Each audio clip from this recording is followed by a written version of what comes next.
போன வருஷம் பட்ஜெட்டில் தங்கத்துக்கு உண்டான டேக்ஸ் வந்து 9% குறைச்சாங்க. அந்த 9% குறைச்சே இந்த விலையில் இருக்குது. இப்போ இந்த வருடம் முடியறதுக்குள்ளே இது 1,00,000 தொடும், 90,000 தொடும் அப்படின்னு கணிக்கப்படுதே சார், அப்படியா? உங்களுக்கு திறமை இருந்தால் நீங்கள் நேரடியாக முதலீடு பண்ணலாம். உங்களுக்கு திறமை இல்லைன்னு நினச்சிங்கன்னா கண்டிப்பாக ஏதாவது ஒரு மியூச்சுவல் ஃபண்டில் பணத்தை நீங்கள் முதலீடு பண்ணலாம். Large cap stocks, mid cap stocks, small cap stocks, micro cap அல்லது பென்னி ஸ்டாக்ஸ்ன்னு சொல்லுவாங்க. மைக்ரோ கேப்பில் போனீங்கன்னா ஹையஸ்ட் ரிஸ்க் இருக்குது. தங்கம் விலை வந்து இப்போ 2 மடங்கு ஏறுதுன்னா இது 4 மடங்கு கூட ஏறும். அதே போல் தங்கம் வந்து 50% ஊழுதுன்னா இது 70% கூட விழும். மாதம் ஒரு தொகை வந்து முதலீடு பண்ணுறது, அதுக்கு பேர் தான் எஸ்ஐபி.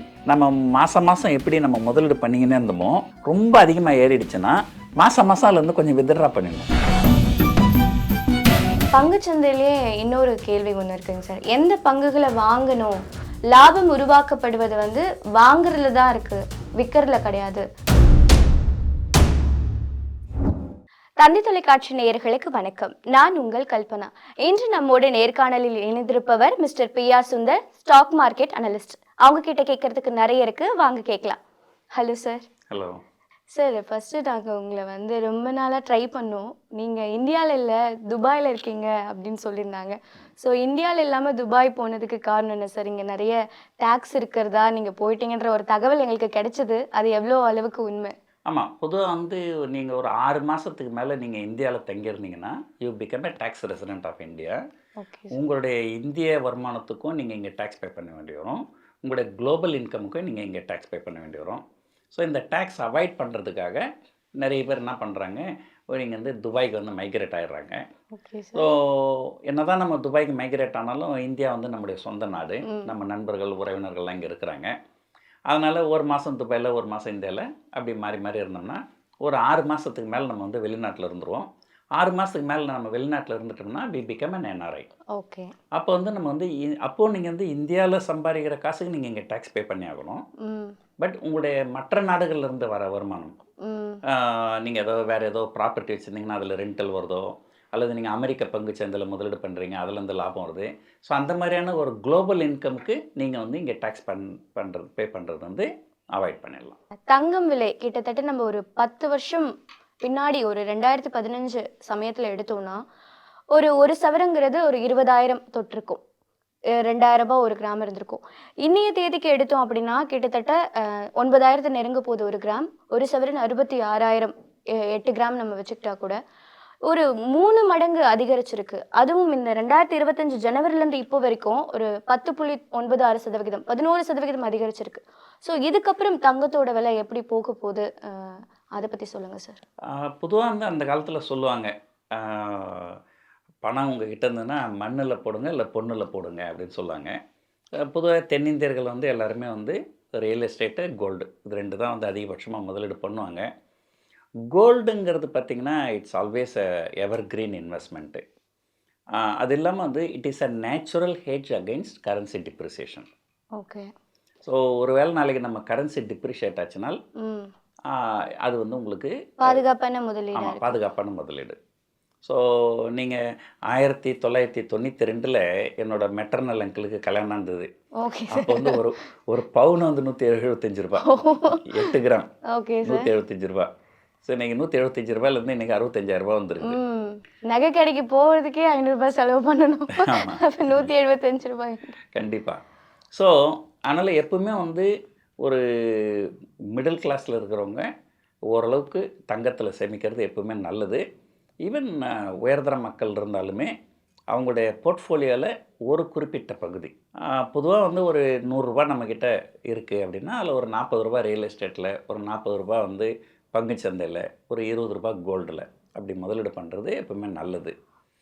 அப்புறம் கேட்க 40 ரூபாய் எப்படி ரியல் எஸ்டேட் முதலீடு பண்ண முடியும்னா, இப்போ நம்ம அதை ஒரு வீடு வாங்குகிறோம், அதுக்கு நம்ம பே பண்ணுற இஎம்ஐ அது வந்து நம்முடைய சேமிப்புலேருந்து ஒரு 40% போகிற மாதிரி இருந்தால் நல்லது. மற்றபடி குறைஞ்சபட்சம் ஒரு 20% வந்து தங்கத்தில் இருக்கிறது நல்லது. தங்கம் வந்து இவ்வளோ விலை ஏறி இருந்தாலுமே இதுக்கு மேலே தொடர்ந்து எவ்வளோ ஏறும்னு தெரியாது. ஆனால் இதுக்கு மேலே இறங்கிறதுக்கு உண்டான வாய்ப்பும் குறைவு தான். இன்னும் கேட்டிங்கன்னா போன வருஷம் வந்து பார்த்திங்கன்னா போன வருஷம் பட்ஜெட்டில் தங்கத்துக்கு உண்டான டேக்ஸ் வந்து 9% குறைச்சாங்க.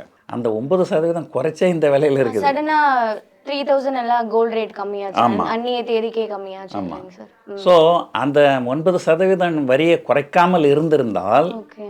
இன்னைக்கு ஒரு பவுன் தங்கம் வந்து 65,000 இல்லை, கிட்டத்தட்ட 70,000க்கு மேலே இருந்திருக்கும். அதுதான் சார். இப்போ இந்த வருடம் முடியறதுக்குள்ள இது 1,00,000 தொடும், 90,000 தொடும் அப்படின்னும் கணிக்கப்படுதே சார். அப்படியா? இல்லத்தரசிகள்லாம் ரொம்ப அதிர்ச்சியில இருக்காங்க. இல்லை, அப்படி வந்து நாளைக்கு என்ன நடக்கும் அப்படின்றத வந்து ஒரு அறுதியிட்டு சொல்ல முடியாது. ஓகே. ஒருவேளை ரஷ்யா யுக்ரைன் பிரச்சனை தீர்ந்து ஓகே. ஒரு ட்ரம்ப் வந்து கொஞ்சம் ஒரு நார்மலைஸ் ஆகி ம். ஒன்றும் பிரச்சனைகள்லாம் இல்லாமல் இருந்தால் கொஞ்சம் குறையிறதுக்கும் வாய்ப்புகள் இருக்குது. இப்போ பங்குச்சந்தையில முதலீடுகள் பண்ற வெளிநாட்டு முதலீட்டாளர்கள் வந்து இந்த கடந்த ஒரு மாசத்துலயே வந்து 24,000 கோடி அளவுக்கு வித்துட்டு அவங்களோட முதலீடுகளை வாபஸ் பெற்றுக்கிறாங்க. உள்நாட்டு முதலீட்டாளர்கள் வாங்குறாங்க. தொடர்ந்து எழுச்சி வீழ்ச்சி. நேற்றைய தினம் வந்து கொஞ்சம் பாசிட்டிவா இருந்தது. நீங்க கூட சொல்லியிருந்தீங்க it's time to keep and positive மூமெண்டம்னு இன்னைக்கு காலையில நீங்க சொல்லியிருந்தீங்க. இதுக்கப்புறம் அப்போ நம்ம ரெக்கவரி ஸ்டேஜ்ல இருக்கோமா சார்? அதாவதுங்க, வெளிநாட்டு முதலீட்டாளர்கள் சொன்னீங்க இந்த கடந்த ஒரு மாசத்துல மட்டுமே 24,000 கோடி வித்துருக்குறாங்கன்ட்டு. அவங்க அந்த ஒரு 6 மாசத்துல பார்த்தீங்கன்னா அவங்க 2 லட்சம் கோடிக்கு மேலே வித்துருக்குறாங்க. ஸோ அவங்க போன அக்டோபர்லேருந்து வந்து தொடர்ந்து பங்குகளை பெரிய அளவில் விற்கிறாங்க. இதுக்கு வந்து பல காரணங்கள் உண்டு. ஒன்று, அவங்க வந்து இந்தியா வந்து அதிகமாக டேக்ஸ் போடுறாங்க அப்படின்னு அவங்க ஃபீல் பண்ணுறாங்க. இப்போ நீங்கள் இந்தியராக இருந்தீங்கன்னா உங்களுக்கு எவ்வளோ டேக்ஸ் போட்டாலும் உங்களுக்கு வேறு வழி கிடையாது, நீங்கள் இங்கே தான் முதலீடு பண்ணணும். ஆனால் வெளிநாட்டு முதலீட்டாளர்கள் அவங்க பணத்தை வந்து இந்தியாவிலையும் முதலீடு பண்ணலாம், சைனாவில் முதலீடு பண்ணலாம். அவங்க எத்தனையோ நாடுகள் இருக்குது. நிறைய நாடுகளில் வெளிநாட்டு முதலீட்டாளர்களுக்கு அவங்க வரி வாங்குறது கிடையாது. இப்போ நீங்கள் அமெரிக்காலாம் பார்த்தீங்கன்னாக்கா இந்த பர்சனல் இன்கம் டேக்ஸ்லாம் வந்து இந்தியாவோட ரொம்ப அதிகமாக இருக்கும். அதெல்லாம் டேக்ஸ்லாம் ரொம்ப அதிகமாக இருக்கும். ஆனால் அமெரிக்காவில் கூட ஒரு வெளிநாட்டினர் அமெரிக்க பங்குச்சந்தையில் முதலீடு பண்ணால் அவங்க டேக்ஸ் வாங்க மாட்டாங்க. இப்போ நான் வந்து சிங்கப்பூர் சிட்டிசனு, துபாய் ரெசிடென்ட்டு, நான் வந்து அமெரிக்க பங்குச்சந்தையில் முதலீடு பண்ணுறேன். அதில் வர லாபத்துக்கு நான் டேக்ஸ் பே பண்ணுறது கிடையாது. ஸோ அப்போ என்ன பண்ணேன், இங்கே வந்து ஆல்ரெடி வந்து டேக்ஸ்லாம் வந்து கொஞ்சம் கொஞ்சமாக அதிகமாக்கிட்டு வந்துட்டாங்க. ஒரு காலத்தில் வந்து long term capital gain tax 0ன்னு இருந்தது. அதை 10% ஆக்கினாங்க. அப்புறம் அதை 12% ஆக்கிட்டாங்க. Short term capital gain tax வந்து 10% இருந்தது, அதை 15 ஆக்கினாங்க. திரும்ப 20 ஆக்கிட்டாங்க. ஸோ இந்த மாதிரி வந்து டேக்ஸ் வந்து அதிகமாக இருக்குது. இதுவும் ஒரு காரணம். ரெண்டாவது, நம்முடைய பங்குச்சந்தைகள் வந்து வேல்யூவேஷன் வந்து ரொம்ப அதிகமாக இருக்குது. இப்போ ஒரு உதாரணத்துக்கு நீங்கள் ஒரு கம்பெனி வச்சுருக்கிறீங்க, நீங்கள் ஒரு 100 கோடி ரூபாய் லாபம் பண்ணுறீங்க, உங்கள் ஷேரு 100 ரூபாய்க்கு போகுதுன்னா, அதே இன்னொரு நிறுவனம் சைனாவில் இருக்குது, அவங்களும் அதே 100 கோடி ரூபாய் ப்ராஃபிட் பண்ணாங்கன்னா அவங்க ஷேர் 100 ரூபாயில் ட்ரெண்ட் நடக்கல, 50 ரூபாயில் தான் ட்ரெண்ட் நடக்குது. ஸோ அப்போ அங்கே வந்து சீப் ஆகிடுது. ஸோ அதனால் வந்து மற்ற நாடுகள் வந்து நம்ம நாட்டை விட வந்து குறைவான வேல்யூவேஷனில் இருக்குது. நம்ம நாட்டில் வந்து டேக்ஸ் அதிகமாக இருக்குது. இந்த மாதிரி ஒரு பல காரணங்கள் இருக்கு. வெளிநாட்டு முதலீட்டாளர்கள் ஒரு பங்குச்சந்தை திடமா இருக்கணும்னா அவங்க எவ்வளவு முக்கிய பங்கு வகிக்கிறாங்க சார்? இது எப்படி சொல்றதுன்னா, நம்ம நாடு வந்து ஒரு வளரும் நாடு, பணக்கார நாடு கிடையாது. ஸோ நமக்கு வந்து எப்பவுமே வந்து ஒரு உதாரணத்துக்கு வந்து குரூட் ஆயிலு, கோல்டு, இதெல்லாமே வந்து நம்ம வந்து இறக்குமதி பண்ணுறோம். அப்போ இறக்குமதி பண்ணுறதுக்கு நம்ம வந்து பணத்தை வந்து டாலரில் தான் கொடுக்கணும். ஸோ அப்போ நம்மக்கிட்ட இருந்து எங்கே டாலர் வரும்? ஸோ ஒன்று, நம்ம ஏதாவது ஏற்றுமதி பண்ணணும். ஆனால் நம்முடைய ஏற்றுமதியை விட இறக்குமதி அதிகமாக இருக்கும். அப்போ நம்மக்கிட்ட டாலர் இருக்காது. அப்போ டாலர் இல்லைன்னு சொன்னால் நம்முடைய பணத்தோட மதிப்பு வந்து குறையும். நம்முடைய பணத்தோட மதிப்பு குறைஞ்சதுன்னா நம்முடைய பொருளாதாரத்தை அது பாதிக்கும். அப்போ வெளிநாட்டு முதலீட்டாளர்கள்ன்றவங்க அவங்க வந்து US டாலர் தான் கொண்டு வராங்க இங்கே முதலீடு பண்ணுறதுக்கு. அப்போ நமக்கு நிறைய டாலர் வந்து இன்ஃப்ளோ இருக்கும். அதனால் நம்ம கரன்சி வந்து ரொம்ப ஸ்ட்ராங்காக இருக்கும்.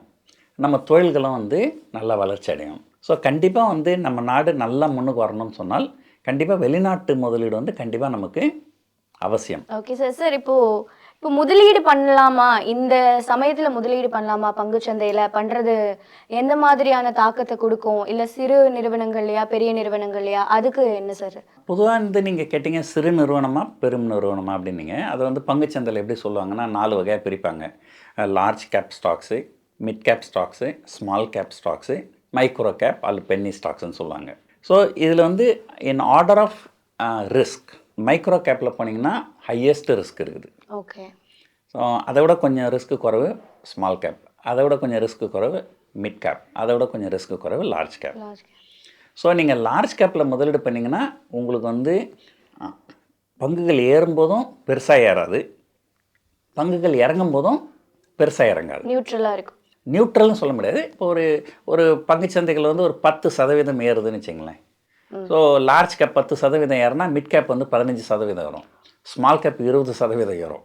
அதே போல் பங்குகள் இறங்கும்போது லார்ஜ் கேப் 10% இறங்குனா மிட் கேப் 15% இறங்கும், ஓகே. ஸ்மால் கேப் 20% இறங்கும். ஸோ அப்போ உங்களுக்கு வந்து அந்த ரிஸ்க் டேக்கிங் அப்படைட், சரி பரவாயில்ல இதை நான் ரிஸ்க் எடுக்கிறேன் அப்படின்னா நீங்கள் ஸ்மால் கேப் மிட் கேப்லாம் போகலாம். ஓகே. இல்லை எனக்கு வந்து ரிட்டர்ன் பெருசாக வரலனாலும் பரவாயில்ல, ஓரளவு நமக்கு சேஃப்டி இருக்கணும் அப்படின்னு சொன்னால் நீங்கள் வந்து லார்ஜ் கேப்பில் போகலாம். ஸோ இதுக்கு நடுவில் இன்னொரு முக்கியமான விஷயம் என்னென்னா, உங்களுக்கு இந்த பங்குச்சந்தையில் எந்த பங்குகளை வாங்கணும், எது நல்லது எது கெட்டது அப்படின்னு ஒரு ஆராய்ச்சி பண்ணி வாங்கக்கூடிய ஒரு திறமை இருந்தால் மட்டும்தான் நீங்கள் நேரடியாக வாங்கலாம்.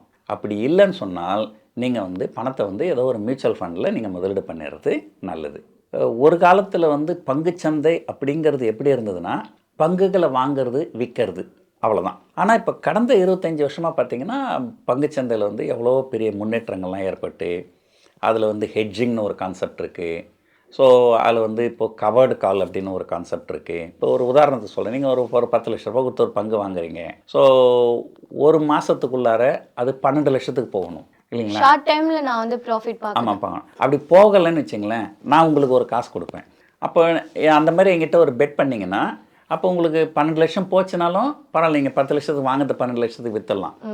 போகலைன்னு சொன்னாக்கா இந்த பெட்டிங்கில் நீங்கள் ஜெயிச்சிடுறீங்க. ஸோ அது வந்து ஒரு காசு கிடைக்குது, அது வந்து கவர்டு கால் சொல்லுவாங்க. ஓகே. ஸோ இதெல்லாம் அந்த மியூச்சுவல் ஃபண்ட் மேனேஜர்ஸ் வந்து அதெல்லாம் ஆக்டிவாக பண்ணுவாங்க. ஓகே. ஏன்னா அவங்களுக்கு அந்த நாலேஜ்லாம் இருக்குது. ஓகே சார், இப்போ நடுத்தர மக்கள் நீங்கள் சொல்லியிருந்தீங்க ஒரு 40% நீங்கள் ரியல் எஸ்டேட்லேயோ 40% பங்குச்சந்தையிலோ 20% தங்கத்தில் முதலீடு பண்ணுங்க. ஒரு 10 வருஷம் முன்னாடி இப்போ நம்ம கம்பேர் பண்ணோம்னா தங்கமும் வாங்க முடியல, இடமும் வாங்க முடியல, ஆமாம். பங்குச்சந்தையும் நம்ம அப்போ இருக்கிற ஒப்பிட்டு பார்க்கும்போது முடியல. அப்போ கவுண்டமணி ₹1 கொடுத்து 2 வாழைப்பழம் வாங்கிட்டு வான்னு சொல்லுவார். ₹1 கொடுத்து இப்போ வாழைப்பழமும் வாங்க முடியல. சரி, இதெல்லாம் விட்டு வெள்ளிக்கு போனோம்னா இதே தேதியில் 10 வருஷம் முன்னாடி ₹31 இருந்தது 1 கிராம், இன்னைக்கு ₹113 இருக்கு. ஸோ வெள்ளி விலையும் இப்படி ஏறினா அப்போ நாங்களாம் எங்கே தான் சார் போகிறது?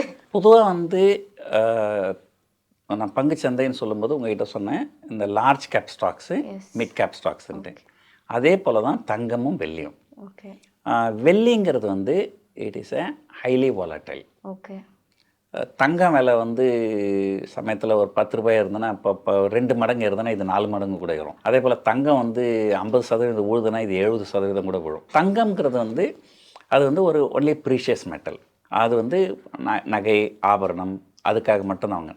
ஆனால் வெள்ளிங்கிறது வந்து ஒரு ஆபரணமாகவும் இருக்கலாம், கொலுசு அந்த மாதிரி இதெல்லாம் பண்ணுவாங்க. ஸோ ஆபரணத்துக்காகவும் பயன்படுத்தலாம். அது என்னதெல்லாம் அதில் இண்டஸ்ட்ரியல் அப்ளிகேஷனும் இருக்குது. Industrial application. ஸோ இண்டஸ்ட்ரீஸும் இருக்குது. இப்போ விலை உயர்றதுக்கு காரணம் சார்?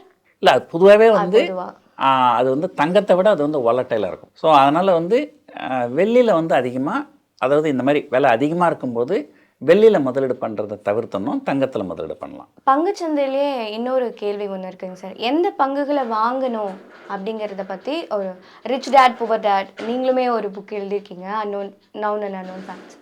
அதில் ஒரு பேஜ் நம்பர் 207 207 பேஜில் என்ன சொல்கிறாங்கன்னா, பங்குகள் லாபம் உருவாக்கப்படுவது வந்து வாங்குறதுல தான் இருக்குது, விற்கிறதுல கிடையாது. அறிவார்ந்த முதலீட்டாளர்கள் வந்து பிரபலமாகாத பங்குகளை கூட வாங்கிட்டு காத்துட்ருப்பாங்க அப்படின்னு. இது எப்படி சார்? அதாவதுங்க, ஒரு முதலீடு அப்படின்னு பண்ணும்போது அதில் நிறைய பேராமீட்டர்ஸ் இருக்குது. இப்போ உங்களுக்கு சேஃப்டி அதிகமாக வேணும் அப்படின்னா ஒரு ஸ்டேட் பேங்க் ஆஃப் இந்தியான்னு ஒரு ஷேர் இருக்குது, ரிலையன்ஸ்னு ஒன்று இருக்குது, ஐசிஐசிஐ பேங்க்னு இருக்குது. ஸோ இந்த மாதிரி மிகப்பெரிய நிறுவனங்கள், எல்லாருக்கும் தெரிஞ்ச நிறுவனங்கள், அதில் தான் வந்து நீங்கள் முதலீடு பண்ணணும். அதுதான் லார்ஜ் கேப். பட் அது வந்து உங்களுக்கு லாபமும் பெருசாக வராது, நஷ்டமும் பெருசாக வராது. இதே வேறு ஏதாவது ஒரு மிகச்சிறிய நிறுவனங்கள், ஒரு இது வரைக்கும் யாரும் கேள்விப்பட்டே இருக்க மாட்டாங்க. ஸோ அந்த மாதிரியான நிறுவனங்கள்லாம் இருக்கும். அந்த மாதிரி நிறுவனங்களில் நீங்கள் முதலீடு பண்ணிங்கனால் அந்த நிறுவனங்கள் வந்து ஒரு மிகப்பெரிய வளர்ச்சி அடைகிறதுக்கு வாய்ப்பு இருக்குது. அதாவது எப்படி சொல்கிறதுனா, ஒரு ஸ்மால் கேப் வந்து மிட் கேப்பாக ஆக முடியும், மிட் கேப் வந்து லார்ஜ் கேப் ஆக முடியும். ஆனால் லார்ஜ் கேப்பாகவே தான் இருக்கும். ஸோ ஒரு சிறிய நிறுவனம், வளர்ந்து வருகின்ற நிறுவனம், அதில் நீங்கள் முதலீடு பண்ணிங்கன்னா அது ஒரு மிகப்பெரிய வளர்ச்சி அடைஞ்சதுனால் உங்களுக்கு லாபம் அதிகமாக கிடைக்கும். ஆனால் அது எப்படின்னு சொன்னாக்கா, ஆனால் அதில் ரிஸ்க் வந்து நிறைய இருக்குது. இப்போ நம்ம ரிச் டேட் புவர் டேடுன்னு சொல்கிறீங்க, இதெல்லாம் வந்து அவங்க வந்து அமெரிக்காவில் இருந்த ஒரு எழுத்தாளர் எழுதுனது. ஸோ சில விஷயங்கள் வந்து அமெரிக்காவில் இருக்கிறவங்களுக்கு ஒத்து வரும். அமெரிக்காவில் இருக்கிற ஒரு விஷயம் வந்து எல்லா நாட்டுக்கும் ஒத்து வராது. ஸோ நம்ம நாட்டில் பார்த்திங்கன்னா நிறைய சிறிய நிறுவனங்கள்லாம் நிறைய பேர் ஏமாற்றிட்டே போயிடுவாங்க. அதே போல் எஸ் பேங்க்னு ஒரு பேங்க் இருந்தது. ஒரு ஸ்கேம்னு வந்து ஒரு பெரிய லெவலில் இறங்குச்சு. அது சத்யம் கம்ப்யூட்டர்னு ஒரு கம்பெனி இருந்தது அந்த காலத்தில். 1000 ரூபாய் போன ஷேர் 10 ரூபாய்க்கு வந்துச்சு. ஸோ இந்தியா புல் ஹவுசிங் ஃபைனான்ஸ்னு ஒரு கம்பெனி இருந்தது. ஸோ இந்த மாதிரி வந்து இந்தியாவில் வந்து நிறைய பேர் ஏமாத்துறதுக்கு உண்டான வாய்ப்புகள் நிறைய இருக்குது. இப்போது இதனால் வந்து ஒரு பெரிய நிறுவனங்கள் ஸ்டேட் பேங்க் மாதிரி அங்கெல்லாம் ஏமாற்ற முடியாதுன்னா, அங்கேயும் ஒரு ஒரு ஒரு ஒரு லாஜிக் என்னென்னா, அவங்களாம் வந்து ஒரு பியாண்ட் த ரீச்சில் இருக்கிறாங்க. அவங்க வந்து ஒருத்தரை ஏமாற்றி சம்பாதிக்கணுன்ற அவசியம் அவங்களுக்கு கிடையாது. வாரன் பஃபெட் சொல்கிறாரு, எனக்கு எதை தெரியுமோ அதில் தான் நான் முதலீடு பண்ணுவேன். கிரிப்டோவில் ஏன் முதலீடு பண்ணலன்னு கேட்டாங்க. கிரிப்டோவில் அது எவ்வளோ வேணாலும் விலையேறட்டாங்க, அது என்னன்னு எனக்கு புரியல, அது என்னன்னு எனக்கு தெரியாது, ஆனால் அதில் வந்து முதலீடு பண்ண மாட்டேன் அப்படின்னு சொன்னார். ஸோ அந்த மாதிரி நீங்கள் அந்த நிறுவனம் என்ன செய்கிறாங்க அது உங்களுக்கு தெரிஞ்சிருக்கா, அதை பார்த்து முதலீடு பண்ணோன்னா பெரிய நிறுவனங்களில் முதலீடு பண்ணுறது எப்பவுமே சேஃப். எஸ்ஐபி இப்படிங்கிற ஒரு இன்வெஸ்ட்மெண்ட்டில் ஏழை மற்றும் நடுத்தர மக்கள் இவங்க எப்படி இன்வெஸ்ட் பண்ணலாமா? இந்த எஸ்ஐபிங்கிறது என்ன? இது எவ்வளோ நாள் நமக்கு ப்ராஃபிட் கிடைக்கும்? ஃபஸ்ட்டு 5 வருஷத்தில் கிடைக்கும்னாங்க, அப்புறம் 10 வருஷத்தில் கிடைக்கும்னு இருக்காங்க. ஆனால் 10 வருஷம் வரைக்கும் லாபம் வரலன்னா 20 வருஷத்தில் கிடைக்கும்னு சொல்லுவாங்க. 100 வயசு ஆகிடுமே சார். பொதுவாக வந்து எஸ்ஐபி அப்படின்னா அதுக்கு பேர் வந்து சிஸ்டமேட்டிக் இன்வெஸ்ட்மெண்ட் பிளான். ஆனால் ஒரு நாளைக்கு வந்து பங்குகள் ஏறும் இறங்கும் அப்படின்றது யாருக்கும் தெரியாது, யாரும் அறுதிட்டு சொல்ல முடியாது. அதனால் எது ரிஸ்க் எடுக்கிறதுன்னு மாதம் மாதம் ஒரு தொகை வந்து முதலீடு பண்ணுறது, அதுக்கு பேர் தான் எஸ்ஐபி, சிஸ்டமேட்டிக் இன்வெஸ்ட்மெண்ட் பிளான். அது முதலீடில் வந்து பண்ணணும்னு நீங்கள் முடிவு பண்ணிங்கன்னா அது வந்து ஒரு மிகச்சிறந்த முதலீடு. ஆனால் எஸ்ஐபி அப்படிங்கிறது வந்து மாதம் மாதம் ஒரு கொஞ்சம் முதலீடு பண்ணுறது. நீங்கள் மாதம் மாதம் நீங்கள் எதில் முதலீடு பண்ணுறீங்கன்றது இருக்குது. ஓகே. ஸோ நீங்கள் மாதம் மாதம் நீங்கள் வந்து ஸ்மால் கேப் மியூச்சுவல் ஃபண்டில் முதலீடு பண்ணலாம், மாதம் மாதம் மிட் கேப் மியூச்சுவல் ஃபண்டில் முதலீடு பண்ணலாம், மாதம் மாதம் லார்ஜ் கேப்பில் முதலீடு பண்ணலாம். ஸோ அதுலேயே வந்து நிறைய இது இருக்குது. ஸோ நிறைய பேர் வந்து நான் சொல்லுவேன் SIP is over rated, SWP is under rated. எஸ்ஐபினா சிஸ்டமேட்டிக் இன்வெஸ்ட்மெண்ட் பிளான். மாதம் மாதம் கொஞ்சம் போடுறோம். நீங்கள் மாதம் மாதம் கொஞ்சம் கொஞ்சம் போட்டுன்னே வரீங்க. எப்போ ஒரு காலகட்டத்தில் வந்து பங்குச்சந்தைகள்லாம் ரொம்ப அபரிதமாக மேலே போயிடுச்சு. நீங்கள் போட்ட நீங்கள் முதலீடுலாம் வந்து 5 மடங்கு 6 மடங்கு ஏறிடுச்சு அப்படின்னா ஒரு ஈஃபோரியா. பங்குச்சந்தை பற்றி சொல்லும்போது சொல்லுவாங்க, bull market is born out of pessimism, grow out of scepticism, mature out of optimism and die out of euphoria. அந்த ஈஃபோரியா இருக்கும். அதான் அந்த மாதிரி சமயங்களில் நம்ம மாதம் மாதம் எப்படி நம்ம முதலீடு பண்ணிக்கினே இருந்தோமோ, ரொம்ப அதிகமாக ஏறிடுச்சுன்னா மாதம் மாதம் அதுலேருந்து கொஞ்சம் வித்ட்ரா பண்ணிடணும். அதுதான் SWP, systematic withdrawal plan. So ஒரு உதாரணத்துக்கு சொல்கிறேன், நீங்கள் இப்போ மாதம் மாதம் ஒரு 100 ரூபா முதலீடு பண்ணுறீங்க. பங்குச்சந்தை வந்து ஒரு காலகட்டத்தில் என்ன பண்ணீங்க, ரொம்ப அதிகமாக ஏறி போச்சுன்னு நினைக்கிறீங்க. அப்போ நீங்கள் தொடர்ந்து பண்ணினே இருந்தீங்கன்னா அதுக்கப்புறம் இறங்கும்போது பெரிய லாஸ் ஆகிடும். அப்போது சரி இப்போ ரொம்ப அதிகமாக ஏற சமயத்தில் வித்ட்ரா பண்ணிடணும்னு சொல்லுங்கள். நீங்கள் என்ன பண்ணால் மாதம் மாதம் ஒரு 100 ரூபா வித்ட்ரா பண்ணிடணும். வித்ட்ரா பண்ணிவிட்டு அதை வந்து நீங்கள் டெப்ட் ஃபண்டில் போட்டுக்கணும். ஸோ டெப்ட் ஃபண்டுனா அதில் நீங்கள் பணம் வந்து உங்களுக்கு வட்டி மட்டும் கிடைக்கும், இந்த பேங்க் எஃப்டி மாதிரி. அந்த மாதிரி தொடர்ந்து பண்ணிங்கன்னா நீங்கள் போடுற 100 ரூபாய் தொடர்ந்து முதலீடு பண்ணிக்கினே இருக்கணும். அதை வந்து பங்குச்சந்தையில் முதலீடு பண்ணாமல் டெப்ட் ஃபண்டில் போடணும். இல்லாமல் மாதம் மாதம் 100 ரூபாய் பங்குச்சந்தையிலேருந்து எடுத்துடணும் வெளியே. அப்புறம் ஓரளவு நல்ல கரெக்ஷன் ஆயிடுச்சு அப்படின்னு சொன்னால் அப்போ திரும்ப வந்து நீங்கள் 200 ரூபாயா நீங்கள் போடுற மாதம் மாதம் 100 ரூபா ப்ளஸ் இதுலேருந்து ஒரு 100 ரூபாய் ஷிஃப்ட் பண்ணி 200 ரூபாய் நீங்கள் போடணும். So systematic investment plan, systematic investment பிளான்னு சொல்லுவாங்க. ஆனால் அது சிஸ்டமேட்டிக்கல் வித்ட்ராவல் பிளான்னு ஒன்று இருக்குது. பங்குச்சந்தைகள்லாம் எப்போது நீங்கள் அப்படி பேசுனீங்கன்னா தெரியும். இப்போது பங்குச்சந்தை நிபுணர்கள்லாம் நிறைய சொல்லுவாங்க, இப்போ பங்குகள்லாம் ரொம்ப அபரிதமாக ஏறி இருக்குங்க, அது நல்லதில்லை அப்படின்போது அப்போ கொஞ்சம் வித்ட்ராவலும் பண்ணிடணும். ஸோ எப்போ உள்ளே போகணும்னு தெரியணும். அது ரொம்ப சிம்பிள், மாதம் மாதம் போயிருங்க. எப்போ வெளியே வரணுன்னாங்க ரொம்ப அதீதமாக ஏறி இருந்ததுன்னா அப்போ கொஞ்சம் வெளியே வரணும். Okay sir. ஸோ இதை வந்து கரெக்டாக ஃபாலோ பண்ணால் ஓரளவுக்கு நல்ல பெட்டராக வந்து பண்ணலாம். ரொம்ப நேரம் உங்களோட நேரத்தை ஒதுக்கி நிறைய விஷயங்கள் ஷேர் பண்ணிட்டீங்க சார். தேங்க்யூ.